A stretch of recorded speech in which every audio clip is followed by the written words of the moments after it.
Hello everyone. আমরা যে সিরিজটা শুরু করেছি ফ্রি প্র্যাকটিস ব্যাচ, বিগত বছরের প্রশ্নগুলো নিয়ে আমরা প্র্যাকটিস করছি। আজকে তার 22তম দিন এবং আজকে আমরা এই 22তম দিনে যে প্রশ্নগুলো নিয়ে ডিসকাস করব, অত্যন্ত ভালো প্রশ্নগুলো রয়েছে। তোমাদের আরআরবি এনটিপিসির সামনে এক্সাম আছে, গ্রুপ ডি এর এক্সাম আছে, এলপি জেইর মেন্স আছে, অর্থাৎ সিবিটি 2 আছে। তো এই সমস্ত পরীক্ষাগুলোর জন্য যারা প্রিপারেশন করছো তারা অবশ্যই আমাদের রাত্রি 9টা 15 মিনিটে এই রেগুলার ক্লাসটি হয়। তোমরা অবশ্যই চোখ রাখবে, কারণ এখানে কিন্তু আমরা প্রিভিয়াস ইয়ারে আসা প্রশ্নগুলো, অত্যন্ত ভালো ভালো মানের প্রশ্নগুলো খুব সহজভাবে সমাধান করে থাকি। তো আশা করি প্রত্যেকে দেখতে পাচ্ছ এবং সাউন্ড ক্লিয়ার আছে। তো চলো শুরু করা যাক আজকের প্রথম প্রশ্ন দিয়ে। প্রথম প্রশ্ন যেটা রয়েছে তোমাদের জন্য, তোমরা নিজেরা ট্রাই করো এবং দেখো যে কি সহজ নিয়মে আমরা এই ধরনের প্রশ্নগুলো সলভ করতে পারি। রয়েছে কি, এ বি সি একটি সমকোণী ত্রিভুজ, এটিতে একটি বৃত্ত অঙ্কন করা আছে, সমকোণ সংলগ্ন দুই বাহুর দৈর্ঘ্য দেওয়া রয়েছে 10 সেন্টিমিটার এবং 24 সেন্টিমিটার, বৃত্তের ব্যাসার্ধ নির্ণয় করতে হবে। আমি এখান থেকে তোমাদের আগে বেসিক জিনিসটা বলি এবং এখান থেকে সমাধান 2 সেকেন্ড। ঠিক আছে, সমাধান 2 সেকেন্ড সময় লাগবে, দেখে নাও আগে, কিন্তু কনসেপ্টটা একবার ক্লিয়ার করে নাও।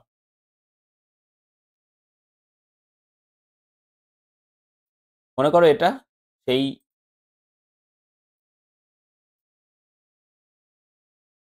সমকোণী ত্রিভুজ, এর ভেতরে রয়েছে কি একটা সার্কেল আছে বলেছে। তো আমি হাতে এঁকে দিচ্ছি, সার্কেলটা মোটামুটি ধরে নাও এইরকম ভাবে রয়েছে, অর্থাৎ ইন সার্কেল। Okay, centre. এই যে ইন সার্কেল রয়েছে আর এই সমকোণী ত্রিভুজ যার বাহুগুলোর দৈর্ঘ্য দেখো, একটা রয়েছে 10, একটা 24, তো ধরে নিলাম যে এটা 10 আছে আর ভূমিটা আছে 24 আছে। তাহলে অতিভুজ কত হবে? অতিভুজ কত হবে বলো? অতিভুজ হবে 24 তার স্কোয়ার প্লাস 10-এর স্কোয়ার তার রুট, তাই না? লম্ব স্কোয়ার প্লাস ভূমি স্কোয়ার। ওকে, তাহলে 24-এর স্কোয়ার মানে 576, 10-এর স্কোয়ার 100। তাহলে আমরা মুখে মুখে পাচ্ছি এখান থেকে 676। 676 মানে হচ্ছে 26। ওকে, এর রুট করলে 26 পাবো। তাহলে এটা হয়ে যাচ্ছে আমাদের 26। এই দেখো, আমরা যখনই তিনটে বাহু পেয়ে গেলাম একটা সমকোণী ত্রিভুজের এবং তার যদি আমরা ইন সার্কেল একটা ড্র করি, তার ব্যাসার্ধ অর্থাৎ ইন রেডিয়াস যেটা হবে, সেটার ব্যাসার্ধের মান কত হবে? সব থেকে সহজ বুদ্ধি রয়েছে সেটা বের করা, সেটা শিখে নাও, যাতে নেক্সট টাইম কোনোদিনও তোমরা এই ধরনের প্রশ্ন আসলে মিস না করো। দেখো কি হয়, আমি এটাকে একটু বোল্ড করে দিই। ওকে, তো এখানে দেখো তুমি যোগ করে দাও এই দুটো বাহু যেটা দেওয়া ছিল, 10 প্লাস 24, মাইনাস করে দেবে অতিভুজ সর্বদাই, ডিভাইডেড বাই করবে কত? 2। তাহলে হয়ে গেল আমাদের অ্যান্সার। ইন রেডিয়াস বেরিয়ে যাচ্ছে। দেখো 24 থেকে 26 বিয়োগ হচ্ছে অর্থাৎ -2। তাহলে 10 থেকে -2 করলে 8, 8 ভাগ 2 মানে হচ্ছে 4। তো কারেক্ট অ্যান্সার হয়ে যাচ্ছে স্যার অপশন, ফোর্থ অপশন, অর্থাৎ 4 সেন্টিমিটার হয়ে যাচ্ছে আমাদের কারেক্ট অ্যান্সার। এর থেকে সহজ উপায় কি হতে পারে? তোমার যদি তিনটে বাহু দেওয়া থাকতো তাহলে তো বের করতেও হতো না, জাস্ট তুমি কি করতে, এইটুকু করতে, অর্থাৎ ইন রেডিয়াস ছোট হাতের আর সমান এই দুটো বাহু যোগ করবে মাইনাস অতিভুজ করবে, লম্ব প্লাস ভূমি মাইনাস অতিভুজ বাই 2। চলো দ্বিতীয় প্রশ্নে চলে যাব আমরা। দ্বিতীয় প্রশ্ন একদম এই বছরই আসা প্রশ্ন, অর্থাৎ এবছর মানে ডিসেম্বরে আসা প্রশ্ন, 2024-এর রেলের যে পরীক্ষা হয়েছিল, আরআরবি টেকনিশিয়ান গ্রেড 3 এর প্রশ্ন এটা রয়েছে। অত্যন্ত ভালো প্রশ্ন এটা। কি রয়েছে, যদি একটি পাটিগণিত যদি একটি গাণিতিক ক্রমের অর্থাৎ অ্যারিথমেটিক প্রোগ্রেশনের 16তম এবং 20তম পদ যথাক্রমে দেওয়া রয়েছে 385 এবং 441 হয়, তবে 19th পদ কত হবে, অর্থাৎ 90তম পদ কত হবে? তোমাদেরকে আমি জানিয়ে রাখি যে পদ সংখ্যা আমি এর আগের দিনও তোমাদের দেখিয়েছিলাম যে টি এন যদি কোনো পদ হয়, তাহলে টি এন হয় a plus n minus one into d. এখানে এ কি স্যার? এ হচ্ছে প্রথম পদ, এটা হচ্ছে প্রথম পদ। দেখো বেসিক কনসেপ্ট না শিখলে কি করে পারবে, সেই জন্য আমি আগে বেসিক কনসেপ্ট ক্লিয়ার করার চেষ্টা করছি। আর ডি হচ্ছে কমন ডিফারেন্স, সাধারণ পার্থক্য যেটাকে আমরা বলি, হ্যাঁ। এবং এন তো আমরা বুঝতে পারছি কততম বের করছি। এইবার তাহলে তুমি বলো 16তম মানে কত হবে? টি 16। তাহলে টি 16 কত হবে? প্রথম পদ আমাদের জানা নেই, এই লিখবো এ প্লাস n-1 মানে 16 থেকে 1 কমিয়ে দাও 15। ডি এর মানও আমরা জানি না, ডি রেখে রাখলাম, সমান কত দেওয়া রয়েছে 385 স্যার। পরেরটা আবার টি 20, তাহলে কত হবে এ প্লাস দেখো এখান থেকে 20 মাইনাস 1 মানে 19 ডি সমান 441। এই দুটো আমরা যদি সাবট্রাক্ট করি, এটা থেকে এটাকে সাবট্রাক্ট করছি, হ্যাঁ, তাহলে কত এ মাইনাস এ কেটে যাবে, 19 মাইনাস 15 মানে হচ্ছে 4d সমান এখানে কত পাবে 5 থেকে 6 এক ওপরে রয়েছে না, 441 থেকে 385। এভাবে ভাবো 385 আর 15 হলে 400 হবে, আর 41, তাহলে 41 প্লাস 15 করো কত হবে 56। তাহলে স্যার এখান থেকে ডি সমান কত হচ্ছে 14। ডি এর মান আমরা পেয়ে গেলাম কমন ডিফারেন্স। জাস্ট এবার যদি আমরা এর মানটা বের করে নিতে পারি তাহলে তো আমরা T19 বের করতে পারবো, কারণ T19 মানে কত হবে স্যার, T19 হবে a প্লাস 19 মাইনাস 1 মানে 89 ইন্টু ডি, ডি মানে হচ্ছে 14। দেখো জাস্ট এর মানটা আমাদের জানা নেই, তো যে কোনো একটা জায়গায় আমরা যদি 14 মানটা বসিয়ে দিই, মনে করো আমরা প্রথমে এটাতেই বসাচ্ছি, তাহলে কত পাবো এ প্লাস 15 ইন্টু 14, তাই তো, সমান কত পাচ্ছি 385।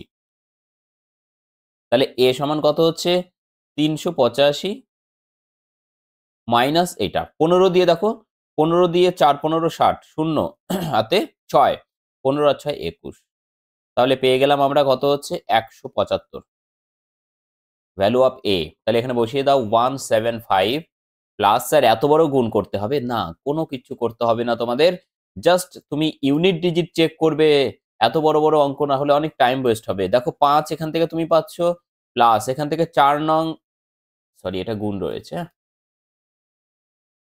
এটা গুণ রয়েছে, তাহলে এখান থেকে তুমি পাচ্ছ 4 নং 36-এর 6, তাহলে 6 পাচ্ছি 11, অর্থাৎ ইউনিট ডিজিট 1 কোথায় আছে চেক করো 1421। বুঝতে পারলে? তো খুব সুন্দরভাবে আমরা ধীরে ধীরে বোঝার চেষ্টা করলাম যে যখন এই ধরনের প্রশ্ন থাকবে অ্যারিথমেটিক প্রোগ্রেশন থেকে, তখন আমরা কিভাবে সলভ করব। আশা করি কারো কোনো ডাউট নেই। যদি ডাউট থাকে তোমরা অবশ্যই কমেন্ট সেকশনে লিখো, আর যদি ভালো লাগে সেটা অবশ্যই কমেন্ট সেকশনে লিখো।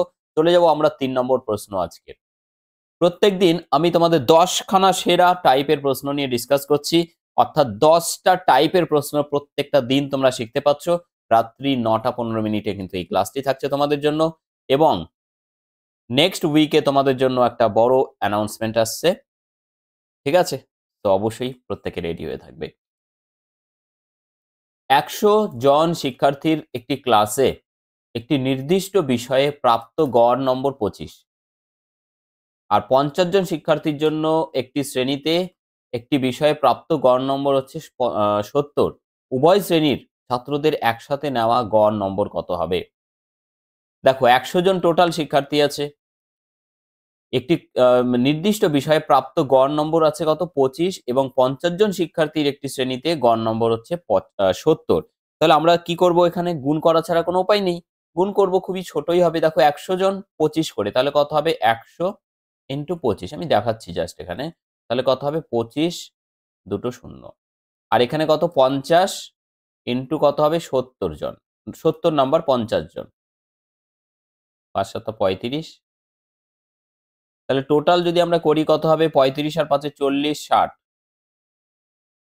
ওকে, তাহলে উভয় শ্রেণীর ছাত্রদের নেওয়া গড় কত হবে? তাহলে এখান থেকে আমরা কতজন ছাত্র পাচ্ছি, দেখো প্রথম ক্লাসে 100 জন ছাত্র, দ্বিতীয় ক্লাসে 50 জন ছাত্র, টোটাল হচ্ছে 150 জন রয়েছে। তাহলে গড় কত হবে 15 দিয়ে ভাগ করো, 4 15 60, 40, 40 হচ্ছে অ্যাভারেজ। সো কারেক্ট অ্যান্সার হয়ে যাচ্ছে অপশন থার্ড, অপশন হচ্ছে কারেক্ট অ্যান্সার। বুঝতে পারলে? ক্লিয়ার হয়েছে? দেখো আরআরবি এনটিপিসির এটা রয়েছে ফেব্রুয়ারি 2021-এর প্রশ্ন। ক্লিয়ার? ইয়েস। চলে যাব নেক্সট কোশ্চেনে যাব আমরা। সেশনটি যারা রেগুলার দেখছো এবং তোমাদের যদি সেশনটি ভালো লাগে থাকে, তাহলে অবশ্যই বলবো প্রত্যেকে সেশনটিকে একটা লাইক বাটনে ক্লিক করবে, কারণ তোমরা লাইক যত বেশি দেবে তত আমি কিন্তু নেক্সট ক্লাস আরো বেটার দেওয়ার জন্য অক্সিজেন পাই, ঠিক আছে? সো অবশ্যই প্রত্যেকে সেশনটিকে একটা লাইক করবে, কারণ একটা লাইক করা কিন্তু তোমাদের জন্য খুব একটা কঠিন কাজ নয়, ঠিক আছে? অনেক পরিশ্রম করে কিন্তু এই ক্লাসগুলো তোমাদের জন্য শুধুমাত্র আনা হয়, ঠিক আছে? চলো 4 নম্বর প্রশ্ন কি বলেছে, সমান দৈর্ঘ্যের দুটি ট্রেন আছে। ট্রেন থেকে এমন কোনো প্রশ্ন নেই যেটা তোমরা পারবে না, কারণ ট্রেন থেকে আসা প্রশ্নগুলো অত্যন্ত সহজ মানের হয়ে থাকে। সমান মানে দুটি ট্রেন আছে, 60 কিলোমিটার পার আওয়ার এবং 40 কিলোমিটার পার আওয়ার বেগে চলছে, একই দিকে ছুটে চলছে। তাহলে একটা যাচ্ছে এদিকে 60 কিলোমিটার পার আওয়ার আর দ্বিতীয়টাও যাচ্ছে 40 কিলোমিটার পার আওয়ার গতিবেগ নিয়ে। ছুটে চলার সময় একে অপরকে অতিক্রম করলো 50 সেকেন্ডে। তার মানে গতিবেগ যেটা বেশি সেটা কম গতিবেগ সম্পন্ন ট্রেনটিকে 50 সেকেন্ডে অতিক্রম করে। ওকে, তারা বিপরীত দিকে ছুটতে থাকে, তবে একে অপরকে অতিক্রম করতে কত সময় লাগবে? আচ্ছা, তাহলে এখান থেকে দেখো দুটো ট্রেন যখন একে অপরকে অতিক্রম করছে তারা কতটা ডিস্টেন্স কভার করলো সেটা বের করি, তাহলে তাদের দুটো ট্রেনের টোটাল ডিস্টেন্সটা বেরিয়ে যাবে, মানে লেন্থটা বেরিয়ে যাবে। তাহলে ডিস্টেন্স স্পিড ইন্টু টাইম, যখন একই দিকে যাচ্ছে তখন রিলেটিভ স্পিড কত স্যার? 20। তাহলে ডিস্টেন্স স্পিড ইন্টু টাইম হচ্ছে 50 সেকেন্ড। তাহলে এটা কিলোমিটার পার আওয়ার আছে, 5 দ্বারা মাল্টিপ্লাই করো 5/18 দ্বারা, তাহলে মিটার পার সেকেন্ড হলো, ইন্টু কত সেকেন্ডে? 50 সেকেন্ডে। এটাকে আমি এইভাবেই রেখে দিলাম মনে করো, কিচ্ছু কাটছি না। ঠিক আছে, তাহলে এটা হয়ে গেল আমাদের টোটাল ডিস্টেন্স। এবার এই ডিস্টেন্সটাকে কভার করবে, ঠিক আছে, এই ডিস্টেন্সটাকেই কভার করবে। দেখো এটা ছিল এই ডিস্টেন্স ডিভাইডেড বাই কি হবে? স্পিড। স্পিড কত হবে? যখন বিপরীত দিকে যাবে, একটা এইদিকে একটা এইদিকে, তখন হবে দুটোর যোগফল, অর্থাৎ 40 আর 60 এর যোগফল হচ্ছে 100। বুঝতে পারলে? রিলেটিভ স্পিড এবার কিন্তু হয়ে গেল যোগ। হ্যাঁ, রিলেটিভ স্পিড হয়ে যাবে কি এবার? যোগ 60 প্লাস 40 অর্থাৎ 100। তাহলে দেখো এখান থেকে কি পাচ্ছি আমরা? 50, 2 2 দিয়ে কেটে দাও এটাকে, 10।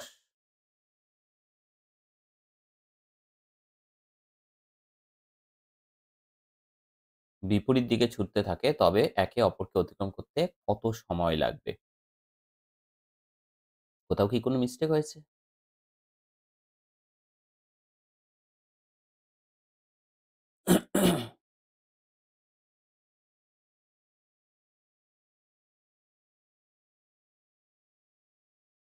আচ্ছা, আচ্ছা, আচ্ছা। এখানে দেখো একটা আমি মিস্টেক বলতে একটা জিনিস ছেড়েছি। সেটা হচ্ছে এখানে ছিল আমাদের কত? ১০০ কিলোমিটার পার আওয়ার। তাহলে এটাকেও তো মিটার পার সেকেন্ড করতে হবে। তাহলে এখানে নিচে যেহেতু লিখেছি, তাহলে 5/18, 18 টা একবারে উপরে লিখছি। এইজন্য 18 টা কাটছে না এখানে। তাহলে এখান থেকে আমরা 5 দিয়ে 5 কে কেটে দিলাম। পড়ে থাকলো অনলি 10। ঠিক আছে? থ্যাংক ইউ সকলকে। 10 সেকেন্ড। 10 সেকেন্ড হচ্ছে কারেক্ট অ্যান্সার, অপশন ডি। ঠিক আছে? 10 সেকেন্ড। দেখো একদমই সহজ অঙ্ক রয়েছে আমাদের এখানে, টোটাল ডিসট্যান্স আর এখানে কি করলাম? Distance by speed. ওকে? তাহলে পেরিয়ে যাচ্ছে আমাদের টাইম। বুঝতে পারলে সকলে? চলো। Question number 5। কোয়েশ্চেন নম্বর 5 কি রয়েছে ভাই? কোয়েশ্চেন নম্বর 5 কি রয়েছে? দেখো, রুচির কাছ থেকে 250 টি, দেখো এটা কবে পরীক্ষা হয়েছিল? 2024 এর নভেম্বর, মানে জাস্ট 3 মাস আগের, 4 মাস আগের একটা পরীক্ষা রয়েছে। লাস্ট যেটা পরীক্ষা হয়েছে এলপির। ঠিক আছে? খুব সুন্দর প্রশ্ন। রুচির কাছে 250 টি চকলেটের মধ্যে, তাহলে রুচির কাছে চকলেট ছিল কত? 250 টি। তার মধ্যে থেকে সে 100 টি চকলেট নিয়েছিল। আচ্ছা, তার মধ্যে থেকে 100 টি চকলেট উমেশ নিয়েছে। তাহলে উমেশের কাছে চকলেট হচ্ছে 100 টি রয়েছে। 100 টি চকলেটের 20% চকলেট শলাকাকে এবং 35% চকলেট মেরিকে দিয়েছিল। তারপর রুচি তার অবশিষ্ট চকলেটের আবার 50% উমেশকে দিয়েছিল। উমেশের কাছে কতগুলো চকলেট ছিল তা নির্ণয় করো। Interesting question. এখান থেকে 25% মানে 25 নয়, 20%, সরি। তাহলে এখান থেকে 20% চকলেট শলাকাকে দিয়েছে, তাহলে 20 টি চকলেট প্লাস আরো 35% চকলেট মানে 35 টি চকলেট দিয়েছে। তাহলে চলে গেল 55। পড়ে থাকবে আর কতগুলো? তাহলে 55 চলে গেলে বাকি থাকবে আর 45 চকলেট উমেশের কাছে। রুচি আবার তাকে দিয়ে দিয়েছে বাকি 50% চকলেট, অর্থাৎ 250 টি চকলেট। দেখো এইখানে কিন্তু একটা জিনিস ভুল করলে চলবে না, সেটা হচ্ছে রুচির কাছে যখন 250 টি চকলেট ছিল, রুচি আবার তার মধ্যে থেকে 100 টি চকলেট উমেশকে দিয়েছে। তাহলে তার কাছে অ্যাকচুয়ালি থাকবে কত? 150 টি চকলেট। তাই না? এই 150 টি চকলেটের 50% মানে কত? এর 50% মানে হচ্ছে কত? 75 টি। তাহলে এই 75 প্লাস 45 এইটাই হবে আমাদের অ্যান্সার। 70, 110, 120। তাহলে আমাদের অ্যান্সার হচ্ছে 120। উমেশের কাছে এখন 120 টি চকলেট আছে। আমরা যদি ভুল করে 250 র অর্ধেক করে দিতাম, তাহলে কিন্তু ভুল হয়ে যেত। কারণ অলরেডি তার মধ্যে থেকে 100 টা চকলেট তো উমেশ নিয়ে নিয়েছে। পড়ে থাকবে আর 150 টি চকলেট। বুঝতে পারলে সকলে? Very good. Question number 6 DI থেকে রয়েছে, ডেটা ইন্টারপ্রিটেশন থেকে রয়েছে। তো এখানে দেখো রয়েছে কি, প্রদত্ত সারণীতে 2013 থেকে 17 সাল পর্যন্ত চা বাগানের মানে টাকা ব্যয়ের হিসাব রয়েছে কোটিতে, বিশদ বিবরণ দেখা রয়েছে। টেবিলটি সমাধানে অধ্যয়ন করুন এবং নিম্নলিখিত প্রশ্নের উত্তর দাও। বলেছে বছরে, কোন বছরে আর কি ট্যাক্স এবং ইন্টারেস্ট অন লোনস মোট ব্যয় ফুয়েল এটসেট্রা ব্যয়ের চেয়ে কম ছিল। তার মানে কি, কোন বছরে তোমার ট্যাক্স প্লাস ইন্টারেস্ট এই দুটো মিলিয়ে ফুয়েলের থেকে কম ছিল। ঠিক আছে, ফুয়েল কোথায় রয়েছে? এইটা। আর ইন্টারেস্ট এবং ট্যাক্স এই দুটো রয়েছে। তাহলে এই দুটো যোগ করে আমরা দেখব। আচ্ছা, আমি এখানে একটু নিজেকে হাইড করি, না হলে তোমরা দেখতে পাবে না বক্স। তাহলে এখানে দেখো এই দুটো যদি আমরা যোগ করি, যোগ করে দেখবো যে ফুয়েল বেশি কিনা। দেখো এখানে সাপোজ তুমি 4ই ধরে নাও, আর এখানে 18। তাহলে 18 আর 4 হচ্ছে কত হচ্ছে? 18 আর 4 হচ্ছে 22, অলরেডি বেশি। আমরা 0.8 0.6 এগুলো ধরেই নি। তাহলে এখানে ফুয়েলের থেকে এরা বেশি আছে, তাহলে এটা হলো না। 14 সালে এখানে রয়েছে 7 আর এখানে 22, 29, এখানে 23, তাহলে অলরেডি এটা বেশি রয়েছে, হলো না। আমাদের ফুয়েল বেশি হতে হবে। ঠিক আছে, ফুয়েলটাকে বেশি হতে হবে। দেখো এখানে 19 আর এখানে 8 আর 16 হচ্ছে 24, অলরেডি বেশি আছে, হলো না। 16, 2016-তে আসো। এখানে দেখো 6 আর এখানে 17, 6 আর 17 হচ্ছে 23, আর এখান থেকে হচ্ছে 2 8 আর এখানে হচ্ছে 5, মানে 6 8, তাহলে 23 পয়েন্ট 78, আর এখানে দেখো রয়েছে 28, তাহলে অলরেডি এটা বেশি, 28টা কিন্তু বেশি। তাহলে আমরা দেখলাম ফুয়েল বেশি আছে 2016 সালে। সো কারেক্ট আনসার হয়ে যাচ্ছে আমাদের option third option. Data interpretation থেকে কিন্তু রেলে যে প্রশ্নগুলো আসে, রেলের প্রশ্নগুলো তো কিন্তু ডেটা ইন্টারপ্রিটেশনের প্রশ্নগুলো খুব সহজ মানের থাকে, এইরকমই তুমি ইজিলি অ্যান্সার করে ফেলতে পারবে। ঠিক আছে, ব্যাংকিং এর মতো কিন্তু জটিল থাকে না। হ্যাঁ, নেক্সট দেখো, আমরা চলে এলাম 7 নম্বর প্রশ্নে। 7 নম্বর প্রশ্নে রয়েছে চোঙ আকৃতির ট্যাঙ্কের ক্ষমতা দেওয়া রয়েছে এত লিটার, যদি উচ্চতা 10 মিটার হয় তাহলে ভূমির ব্যাস কত? আমরা নির্ণয় করব এই প্রশ্নের সব থেকে সহজভাবে। তার আগে তোমাদেরকে বলবো যে এই মুহূর্তে রেলের ব্যাচ কিন্তু আমাদের লাইভ রয়েছে। রেলওয়ে ম্যাথস ফাউন্ডেশন ব্যাচে তোমরা চাইলে কিন্তু জয়েন করতে পারো, কারণ এই ব্যাচে তোমরা জয়েন করলে কি কি পাচ্ছ একবার দেখো। এখানে তোমরা টপিক ওয়াইজ যতগুলো সিলেবাসের টপিক আছে সবগুলো টপিক ওয়াইজ, এবং তার মধ্যে টাইপ ওয়াইজ আমরা কিন্তু ভাগ করে দিয়েছি।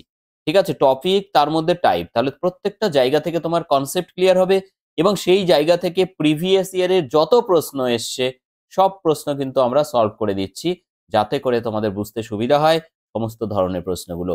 এবং এই মুহূর্তে তোমরা পাচ্ছ এর সাথে ফ্রি টেস্ট পাস। এই টেস্ট পাসের মধ্যে আবার 29-এরও বেশি টেস্ট সিরিজ অ্যাভেলেবেল আছে। রেল, ব্যাংক থেকে শুরু করে সমস্ত এক্সাম রয়েছে, সেন্ট্রালের এক্সামগুলো এবং স্টেট লেভেলের এক্সামগুলোর ফ্রি টেস্ট সিরিজ তোমরা পেয়ে যাচ্ছ। এবং এই সব কিছু পেয়ে যাচ্ছ তোমরা, পিডিএফ, ক্লাস নোট সব লাইফ টাইম পাবে। এই সব কিছু পাবে তোমরা মাত্র দেখো 470-তে। অর্থাৎ তোমরা চাইলে এখনই জয়েন করতে পারো। এত গুরুত্বপূর্ণ কিন্তু কোর্সটা তোমাদেরকে দারুণভাবে হেল্প করবে। এবং তোমাদেরকে জানিয়ে রেখি, যারা পিএসসির জন্য প্রিপারেশন করছো, পিএসসি ক্লার্কশিপ হতে পারে, ফুড এসআই হতে পারে, বা মিসেলেনিয়াসের মতো পরীক্ষাগুলোর জন্য যারা প্রিপারেশন করছো, তাদের জন্য আসছে অঙ্কের স্কোর বুস্টার ব্যাচ। এই স্কোর বুস্টার ব্যাচ তোমাদেরকে দারুণভাবে হেল্প করবে টু বুস্ট ইয়োর স্কোর। ওকে, তোমরা প্রস্তুত তো? তো অবশ্যই তোমরা এনএস ক্যারিয়ার একাডেমি মোবাইল অ্যাপ্লিকেশনটা ইনস্টল করে নাও। সেখানেই কিন্তু তোমাদের এই ক্লাসটি শুরু হবে, মার্চ থেকেই শুরু হবে, অর্থাৎ অলরেডি আজকে মার্চের 1 মার্চ। ঠিক আছে, চলো দেখো, একটি চোঙ আকৃতির ট্যাঙ্কের ক্ষমতা রয়েছে এত লিটার, উচ্চতা 4 মিটার, ভূমির ব্যাস কত? দেখো লিটারকে আমরা লিখতে পারি এইভাবে 38500 লিটার। ঠিক আছে, লিটারটাকে আমরা ঘন ডেসিমিটারে লিখতে পারি, 38500 ঘন ডেসিমিটার, অর্থাৎ ডেসিমিটার তার কিউব। হ্যাঁ, বা বাংলায় লিখে দিচ্ছি ঘন ডেসিমি। আর এটা দেখো 4 মিটার রয়েছে, 4 মিটার, মিটার ডেসিমিটার, অর্থাৎ 40 ডেসিমিটার। ঠিক আছে, তো এখান থেকে আমরা দেখো ট্যাঙ্কের ক্ষমতা মানে কি, আয়তন বের করব। আয়তন মানে কি হবে ট্যাঙ্কের? পাই আর স্কয়ার এইচ। তাহলে পাই কত হবে? পায়ের মানের পরিবর্তে একবারে 22/7 লিখে ফেললাম। পাই আর স্কোয়ার। আমাদের আর স্কোয়ার এখান থেকে আর স্কোয়ারই রাখলাম, কারণ ব্যাস বের করতে হবে। ইন্টু এইচ হচ্ছে উচ্চতা দেওয়া আছে 40 ডেসিমিটার, সমান হচ্ছে 38500। একটা শূন্য প্রথমে কাটছি। 11 দিয়ে দেখো, 11 দুগুণ 22, 11 দিয়ে এটাকে কেটে দাও। 3, 5,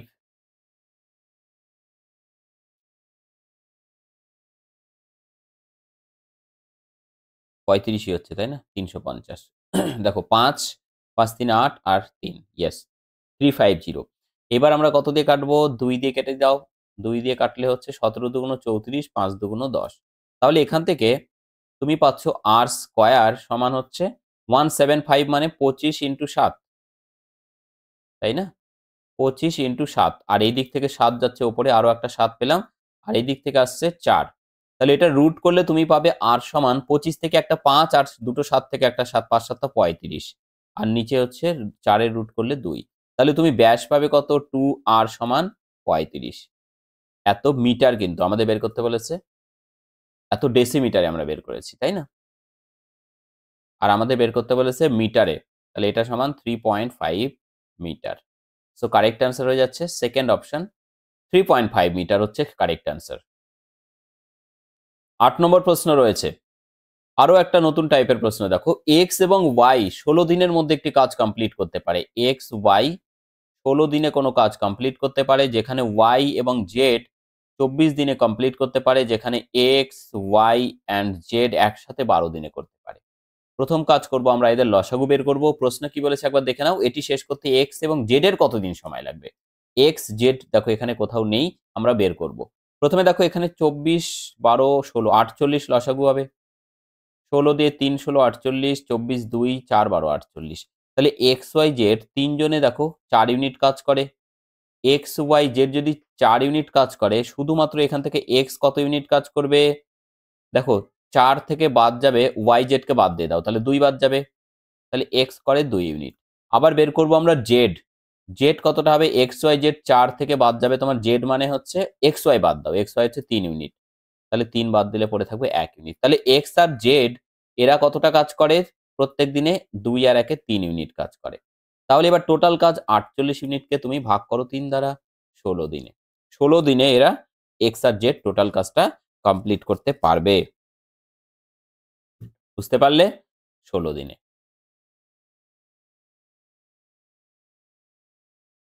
দেখো নেক্সট রয়েছে বোট অ্যান্ড স্টিম। প্রতিকূলে চলমান একটি নৌকা একটি দূরত্ব অতিক্রম করতে 8 ঘন্টা 48 মিনিট সময় নেয়, যখন এটি 4 ঘন্টা সময় নেয় অনুকূলের দিকে শুরুর স্থানে ফিরে আসতে। অর্থাৎ প্রতিকূলে যেতে 8 ঘন্টা 48 মিনিট আর অনুকূলে মাত্র 4 ঘন্টা সময় নিচ্ছে। স্থির জলে নৌকার বেগ, স্রোতের বেগ, নৌকার গতির সাথে স্রোতের গতির অনুপাত। নৌকার গতি মানে বোটের নিজের গতিবেগ ইস্টু স্রোত মানে হচ্ছে কারেন্ট সি, এই দুটোর অনুপাত আমাদের বের করতে হবে। দেখো আমরা যদি ধরে নিই যে নৌকার গতিবেগ বি, তাহলে যখন প্রতিকূলে যাচ্ছে তখন গতিবেগ কত হচ্ছে? তার থেকে স্রোত মাইনাস হচ্ছে, এটা হচ্ছে প্রতিকূলে গতিবেগ। আর অনুকূলে যখন যাবে বোটের গতিবেগের সাথে স্রোত যোগ হবে বি প্লাস সি। ঠিক আছে? যখন এটি 4 ঘন্টা সময় নিচ্ছে প্রতিকূলে, তাহলে speed into time 4 hours equal to, আচ্ছা এটা মানে কত একবারে লেখা যায় নাকি দেখো তো। 8 ঘন্টা 48 মিনিট তো, তাহলে 8 ঘন্টা 48 মিনিটকে তুমি 48 ভাগ 60 করো, তাহলে ঘন্টা হয়ে যাবে। 12 দিয়ে 4 12 48, 5 12 60, তাহলে কত হচ্ছে? 5 এটা 40, 44 ভাগ 5, একবারে বসাও এখানে। দেখো 4 দিয়ে কেটে দাও এটাকে 11, তাহলে 5 দিয়ে এখানে গুণ হবে 5b, আর এখানে 11b বিয়োগ করলে 6b ইকুয়াল টু, এখানে মাইনাস 5c আর এখানে 11c, তাহলে 16c হবে নাকি? 11b আর এটা হচ্ছে 5, 5b, তাহলে 11 মাইনাস, কি কোথাও মাইনাস হলো কি? আরেকবার চেক করে নাও তো। এখানে 5b আর এখানে হচ্ছে 11b, 11b মাইনাস যদি আমরা 5b করি 6, ঠিক আছে। আর এখান থেকে পাচ্ছি আমরা কত? 5c, আর এটা হচ্ছে এইখানে দেখো একটা জিনিস উল্টো লেখা হয়ে গেছে, সেই জন্য একটা মাইনাস চলে আসছে, খেয়াল করেছো তোমরা? সেটা হচ্ছে এইটা। দেখো আমরা যখন অনুকূলে যাচ্ছি তখন হচ্ছে বি প্লাস সি, তখন 4 ঘন্টা লাগছে, আমরা টাইমটা উল্টোটার সাথে লিখেছি। আর যখন প্রতিকূলে তখন আমাদের লাগছে 44/5। ঠিক আছে, সরি ভাই, একটুখানি লিখতে ভুল হয়েছিল। তাহলে বি প্লাস সি এটা হবে, আর বি মাইনাস সি এটা হবে। হ্যাঁ, এইবার দেখো মাইনাস আসবে না, আর গোজামিল দিয়ে অঙ্ক মেলানো যাবে না। ঠিক আছে, প্রপার ওয়েতেই করতে হবে। এবার দেখো 5 আর 11b, তাহলে 11b মাইনাস 5b মানে 6b, আর এখান থেকে দেখো 5c, আর এটা মাইনাস 11c। এইবার দেখো এটা এই দিকে যাবে, ঠিক আছে, তাহলে 16c হবে। তাহলে বি কত হবে? বি বাই সি 8/3, তাই না? 2 দিয়ে কেটে দিলাম। So 8:3 is the correct answer. 8:3 is the correct answer. Next question রয়েছে, খুব সুন্দর প্রশ্ন রয়েছে এটা। কি রয়েছে দেখো, সদৃশ্যতা থেকে রয়েছে। DE parallel to BC, DE parallel to BC. প্রশ্ন করেছে যে এডি যদি এক্স হয়, এডি কোথায় ভাই? এইটুকু, এইটুকু যদি এক্স হয়, আর বিডি যদি x-2 হয়। ওকে, আবার দেখো এখানে এই যদি x+2 হয়, এই মানে এইটা x+2 হয়, আর এটা রয়েছে ইসি, ইসি যদি x-1 হয়, তাহলে x এর মান কত? দেখো আমরা নর্মালি করব এটা, যেহেতু এই দুটো প্যারালাল রয়েছে, তাহলে যে কোনো একটা বাহু ধরো, মনে করো এই ডিভাইডেড বাই তুমি করলে ইসি। ঠিক আছে, এই ডিভাইডেড বাই করলাম ইসি সমান, তুমি এদিকে একই রকম ভাবে কাজ করো, এডি ডিভাইডেড বাই হবে বিডি।